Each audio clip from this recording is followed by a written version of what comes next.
کہ بعض فرشتے ایسے ہیں کہ جو رحم مادر میں یہاں پر جو ہے فرشتے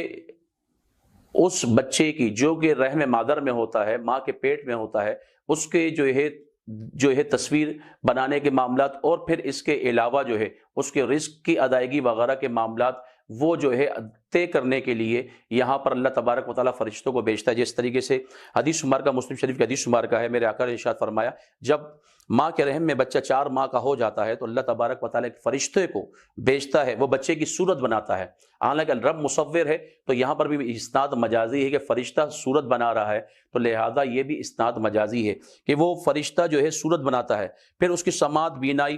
کھال، گوشت اور ہڈیاں پیدا کرتا ہے، پھر عرض کرتا ہے۔ ان تمام چیزیں پیدا کرنے کے بعد، اور یہ ٹائم پیریڈ یہ جو ہے 4 ماہ کا ہوتا ہے، تو آپ نے سمجھ فرمایا 120 دن کہ میرے آقا نے ایک جو ہے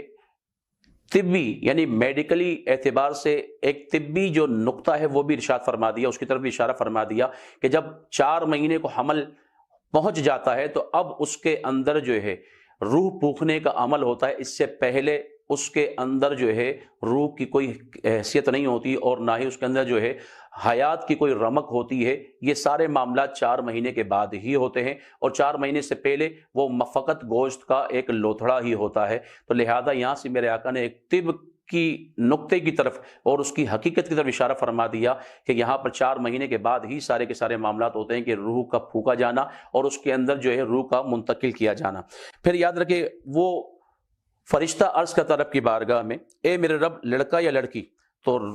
تیرا رب جو چاہتا ہے اس کے لیے فیصلہ فرما دیتا ہے اور فرشتہ اسے لکھ دیتا ہے۔ پھر عرض کرتا ہے کہ اے میرے رب اس کا رزق، تو جو تیرا رب چاہتا ہے اس کے لیے فیصلہ فرما دی جاتا ہے، فرشتہ اسے بھی لکھ دیتا ہے۔ پھر فرشتے اپنے ہاتھ میں موجود صحیفے کے ساتھ باہر نکل جاتا ہے، تو جو اسے حکم دیا گیا تھا نہ اس پر زیادتی ہوتی ہے نہ کمی۔ تو یہ جو ہے فرشتے کے بھی ذمے ہے کہ وہ رحم مادر میں جب نطفہ 4 مہینے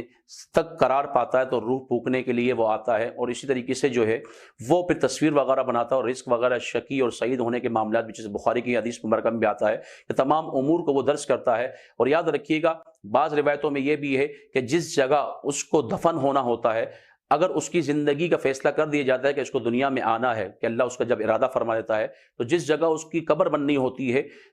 تو وہاں سے اس کی مٹی کو لے کر جو ہے اس کے خمیر کو گون دیا جاتا ہے۔ تو پتہ چلا کہ میرے آقا کنز الاموال کی حدیث شمار کا ہے، میرے آقا ارشاد فرماتے ہیں جس شخص کو جس جگہ مر کر دفن ہونا ہوتا ہے تو اس جگہ سے ہی اس کے خمیر کی مٹی کو لی جاتی ہے۔ پھر میرے آقا نے کیا خوب ارشاد فرمایا، میرے آقا ارشاد فرماتے ہیں کنز الاموال کی حدیث شمار کا ہے کہ میں،